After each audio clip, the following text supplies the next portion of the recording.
ಎನ್ಆರ್ಪುರ ಸುದ್ದಿ ಸಮಾಚಾರಕ್ಕೆ ಸ್ವಾಗತ. ಇಂದು ಬುಧವಾರ. ನಾನು ಎಂಸಿ ಗುರುಶಾಂತಪ್ಪ. ಸುದ್ದಿಗಳ ವಿವರ.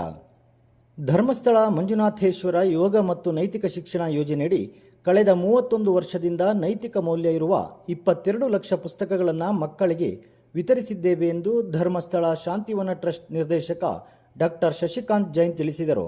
ಅವರು ಮಂಗಳವಾರ ಸಿಮ್ಮನಗದ್ದೆ ಬಸ್ತಿ ಮಠದ ಆವರಣದಲ್ಲಿ ಧರ್ಮಸ್ಥಳದ ಶಾಂತಿವನದ ಟ್ರಸ್ಟ್ ಹಾಗೂ ಬಸ್ತಿ ಮಠದ ಶ್ರೀ 1008 ಚಂದ್ರಪ್ರಭಾ ಸ್ವಾಮಿ ಚಾರಿಟಬಲ್ ಟ್ರಸ್ಟ್ ಸಂಯುಕ್ತ ಆಶ್ರಯದಲ್ಲಿ ಶ್ರೀ ಧರ್ಮಸ್ಥಳ ಮಂಜುನಾಥೇಶ್ವರ ಯೋಗ ಮತ್ತು ನೈತಿಕ ಶಿಕ್ಷಣ ಯೋಜನೆಯಡಿ ತಾಲೂಕಿನ ಪ್ರಾಥಮಿಕ ಹಾಗೂ ಪ್ರೌಢಶಾಲೆಗಳ ಮಕ್ಕಳಿಗಾಗಿ ಏರ್ಪಡಿಸಿದ್ದ ಪ್ರಬಂಧ ಸ್ಪರ್ಧೆ, ಶ್ಲೋಕ ಕಂಠಪಾಠ, ಚಿತ್ರಕಲೆ ಹಾಗೂ ಭಾಷಣ ಸ್ಪರ್ಧೆ ಕಾರ್ಯಕ್ರಮವನ್ನು ಉದ್ಘಾಟಿಸಿ ಮಾತನಾಡಿದರು. ಈ ವರ್ಷ ಪ್ರೌಢಶಾಲೆಯ ಮಕ್ಕಳಿಗೆ ಜ್ಞಾನಪಥ ಹಾಗೂ ಪ್ರಾಥಮಿಕ ಶಾಲಾ ಮಕ್ಕಳಿಗೆ ಜ್ಞಾನರಥ ಎಂಬ ಪುಸ್ತಕಗಳನ್ನು ಚಿಕ್ಕಮಗಳೂರು, ಉಡುಪಿ, ದಕ್ಷಿಣ ಕನ್ನಡ ಹಾಗೂ ಉತ್ತರ ಕನ್ನಡ ಜಿಲ್ಲೆಗಳ ಸುಮಾರು 1 ಲಕ್ಷ ಮಕ್ಕಳಿಗೆ ನೀಡಲಾಗಿದೆ. ಅಲ್ಲದೆ 4500 ಶಿಕ್ಷಕರಿಗೆ ಯೋಗ ಮತ್ತು ಮೌಲ್ಯ ಶಿಕ್ಷಣದ ಬಗ್ಗೆ ತರಬೇತಿ ನೀಡಲಾಗಿದೆ. ಮಕ್ಕಳಿಗೆ ನೈತಿಕ ಶಿಕ್ಷಣ ನೀಡಬೇಕು ಎಂಬ ಉದ್ದೇಶದಿಂದ ಪ್ರತಿ ವರ್ಷ ಉತ್ತಮ ಲೇಖಕರು ಬರೆದಿರುವ ಮೌಲ್ಯಯುತ ಪುಸ್ತಕಗಳನ್ನು ಶಾಲೆಗಳಿಗೆ ಮುಂಚಿತವಾಗಿ ಕಳಿಸಲಾಗುತ್ತಿದೆ ಎಂದರು. ಸಭೆಯ ಅಧ್ಯಕ್ಷತೆಯನ್ನು ತಾಲೂಕು ಸರ್ಕಾರಿ ನೌಕರರ ಸಂಘದ ಅಧ್ಯಕ್ಷ ರಾಜ್ಯ ನಾಯಕ್ ವಹಿಸಿದ್ದರು. ಅತಿಥಿಯಾಗಿದ್ದ ತಾಲೂಕು ಪ್ರಾಥಮಿಕ ಶಾಲಾ ಶಿಕ್ಷಕರ ಸಂಘದ ನಿರ್ದೇಶಕ ಮಂಜಪ್ಪ ಉಪಸ್ಥಿತರಿದ್ದರು. ಜಾಹ್ನವಿ ಮತ್ತು ತಂಡದವರು ಪ್ರಾರ್ಥಿಸಿದರು. ತಾಲೂಕು ಪ್ರಾಥಮಿಕ ಶಾಲಾ ಶಿಕ್ಷಕರ ಸಂಘದ ನಿರ್ದೇಶಕ ಆರ್ ನಾಗರಾಜ್ ಸ್ವಾಗತಿಸಿದರು. ಜ್ವಾಲಾಮಾಲಿನಿ ಬಾಲಿಕಾ ಪ್ರೌಢಶಾಲೆಯ ಶಿಕ್ಷಕ ಗುಣಪಾಲ್ ಜೈನ್ ಕಾರ್ಯಕ್ರಮವನ್ನು ನಿರೂಪಿಸಿದರು. ರಂಗಪ್ಪ ವಂದಿಸಿದರು. ವಿವಿಧ ಸ್ಪರ್ಧೆಗಳಲ್ಲಿ ವಿಜೇತರಾದ ಮಕ್ಕಳಿಗೆ ಬಹುಮಾನ ನೀಡಲಾಯಿತು. ವಿಶೇಷವಾಗಿ ಯೋಗ ಶಿಕ್ಷಣ ಇರಬಹುದು ಅಥವಾ ಮೌಲ್ಯ ಶಿಕ್ಷಣದ ಒಂದು ಪ್ರಚಾರ ಕಾರ್ಯಕ್ರಮವನ್ನು ನಮ್ಮ ಯೋಗ ಮತ್ತು ನೈತಿಕ ಶಿಕ್ಷಣ ಯೋಜನೆ ಅಡಿಯಲ್ಲಿ ನಾವು ಮಾಡ್ಕೊಂಡು ಬರ್ತಾ ಇದ್ದೀವಿ. ಇಡೀ ರಾಜ್ಯಾದ್ಯಂತ ಸುಮಾರು 4500 ಶಿಕ್ಷಕರಿಗೆ DSRT ಹಾಗೂ NCERT ಮೂಲಕ ಯೋಗ ಮತ್ತು ಮೌಲ್ಯ ಶಿಕ್ಷಣ ನೀಡಿದ್ದೀವಿ.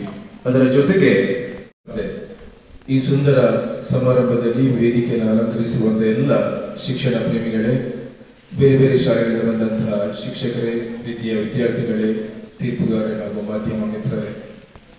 ನರಸಿಂಹರಾಜಪುರದ ಹಿಂದುಳಿದ ವರ್ಗಗಳ ಕಲ್ಯಾಣ ಇಲಾಖೆಯ ಬಾಲಕಿಯರ ಮೆಟ್ರಿಕ್ ಪೂರ್ವ ಹಾಗೂ ಮೆಟ್ರಿಕ್ ನಂತರದ ಬಾಲಕಿಯರ ವಿದ್ಯಾರ್ಥಿ ನಿಲಯ ಹಾಗೂ ಸಮಾಜ ಕಲ್ಯಾಣ ಇಲಾಖೆಯ ಡಾಕ್ಟರ್ ಅಂಬೇಡ್ಕರ್ ಮೆಟ್ರಿಕ್ ಪೂರ್ವ ಬಾಲಕಿಯರ ವಿದ್ಯಾರ್ಥಿ ನಿಲಯಕ್ಕೆ ತಹಸೀಲ್ದಾರ್ ಡಾಕ್ಟರ್ ನೂರುಲ್ ಹುದಾ ಸೋಮವಾರ ದಿಢೀರ್ ಭೇಟಿ ನೀಡಿ ಪರಿಶೀಲನೆ ನಡೆಸಿದರು.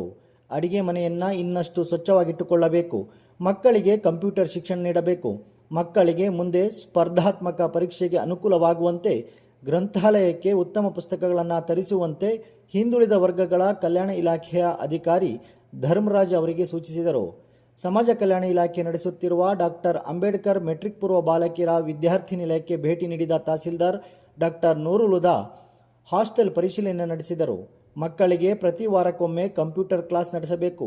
ಮಕ್ಕಳ ಮುಂದಿನ ಭವಿಷ್ಯಕ್ಕಾಗಿ ಕಂಪ್ಯೂಟರ್ ತಂತ್ರಜ್ಞಾನ ತಿಳಿದುಕೊಂಡಿರಬೇಕು. ಹಾಸ್ಟೆಲ್ನಲ್ಲಿ ಸ್ವಚ್ಛತೆ ಕಾಪಾಡಬೇಕು ಎಂದು ಸಮಾಜ ಕಲ್ಯಾಣ ಇಲಾಖೆಯ ಕಚೇರಿ ಅಧೀಕ್ಷಕ ನಿರಂಜನ್ ಮೂರ್ತಿ ಅವರಿಗೆ ಸೂಚಿಸಿದರು.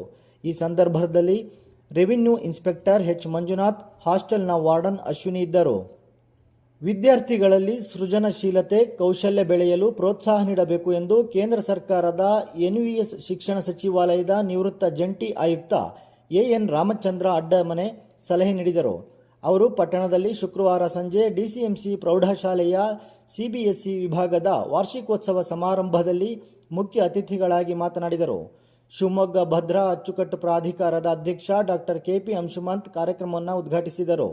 ತಾಲೂಕು ಒಕ್ಕಲಿಗರ ಸಂಘದ ಅಧ್ಯಕ್ಷ LM ಸತೀಶ್ ಅಧ್ಯಕ್ಷತೆಯನ್ನು ವಹಿಸಿದ್ದರು.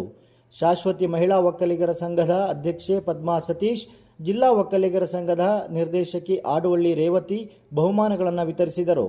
SSLCಯಲ್ಲಿ ಉತ್ತಮ ಅಂಕ ಗಳಿಸಿದ ಸಿಬಿನಾ ಥಾಮಸ್, KV ತುಷಾರ, ಏಕ್ತಾ ಅವರನ್ನು ಸನ್ಮಾನಿಸಲಾಯಿತು. ಕಳೆದ 32 ವರ್ಷದಿಂದ DCMC ಶಾಲೆಯಲ್ಲಿ ಕಾರ್ಯದರ್ಶಿಯಾಗಿ ಕಾರ್ಯನಿರ್ವಹಿಸಿ ಇತ್ತೀಚೆಗೆ ಅಗಲಿದ ದಿವಂಗತ HT ರಾಜೇಂದ್ರ ಅವರಿಗೆ ಸಂಗೀತ, ನೃತ್ಯ ನಮನ ಸಲ್ಲಿಸಲಾಯಿತು.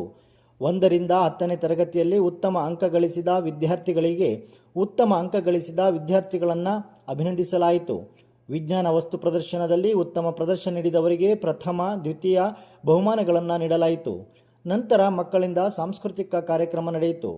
ತಾಲೂಕು ಒಕ್ಕಲಿಗರ ಸಂಘದ ಕಾರ್ಯದರ್ಶಿ S Shantakumar, Sharada boarding committee ಅಧ್ಯಕ್ಷೆ MB ವನಮಾಲಾ, ಭದ್ರಾ ಸೌಹಾರ್ದ ಪತ್ತಿನ ಸಹಕಾರಿ ಉಪಾಧ್ಯಕ್ಷ BV ಉಪೇಂದ್ರ, ತಾಲೂಕು ಒಕ್ಕಲಿಗರ ಸಂಘದ ಖಜಾಂಚಿ SN ಲೋಕೇಶ್, ಬಾಲಕರ ಬೋರ್ಡಿಂಗ್ ಕಾರ್ಯದರ್ಶಿ HD ವಿನಯ, ಪ್ರಾಂಶುಪಾಲೆ ಪದ್ಮಾ ರಮೇಶ್, ಸ್ಟೇಟ್ ವಿಭಾಗದ ಮುಖ್ಯಸ್ಥೆ ಲೆವಿನಾ ಡಿ ರೋಸ್ಟಾ ಇದ್ದರು.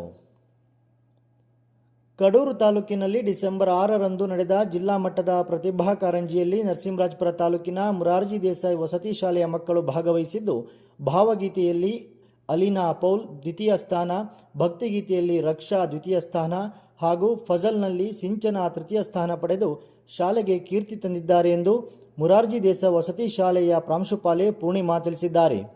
ಜಿಲ್ಲಾ ಮಟ್ಟದಲ್ಲಿ ಉತ್ತಮ ಸಾಧನೆ ಮಾಡಿದ 3 ವಿದ್ಯಾರ್ಥಿನಿಯರನ್ನು ಹಾಗೂ ತರಬೇತಿ ನೀಡಿದ ಶಿಕ್ಷಕರನ್ನು ಆಡಳಿತ ಮಂಡಳಿಯವರು ಹಾಗೂ ಪ್ರಾಂಶುಪಾಲರು ಅಭಿನಂದಿಸಿದ್ದಾರೆ. ವಂದನೆಗಳು.